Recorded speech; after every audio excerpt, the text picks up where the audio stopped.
Guys, gumawa ako ng DIY na LSC. Nag-DIY na lang ako kasi kung bibili pa ako sa online, isang beses ko lang naman gagamitin. Kaya DIY na lang, sayang lang eh. Okay na to kasi nilagyan ko na yung thread. Ginamit ko na ito eh. Subukan natin sa tubig pa kung hindi baliktad.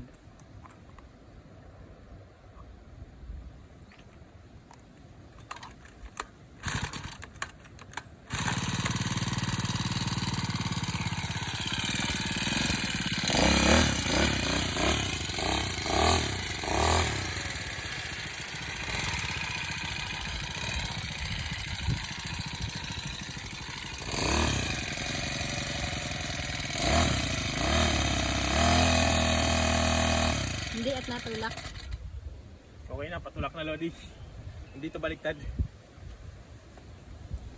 Dahil nga nasiguro ko na hindi baliktad ang pagkalagay ko ng LSC, nilagay ko na itong aking grass cutter dito sa aking balsang bangka upang masubukan ko kung ito ba ay talagang aabante na. Plastic o goma ang aking ginamit na panali lang para madaling tanggalin. At nang matapos ko ng itali ito ay aking sinubukan ng paandarin. Sa unang andar niya ay aakalain mong walang problema at ito'y magiging epektibo kagad. Pero sa una pa lang ay nakita ko na ang isang problema. Halos hindi siya umaabante. Umiikot lang yung kayang LSC pero hindi umaabante yung aking balsang bangka. Ang isa parang problema ay medyo paangat yung LSC. Kaya kailangan pumunta ako sa hulihan para lumubog siya bago siya umaandar ng konti. Kaya agad-agad kong binago at ito ay medyo nilubog ko na. Ito lang naman yung nakita kong problema na kahit umaandar, umiikot yung LSC ay hindi siya umaabante. Kaya nang nabago ko na ay sinubukan ko naman ulit itong paandarin.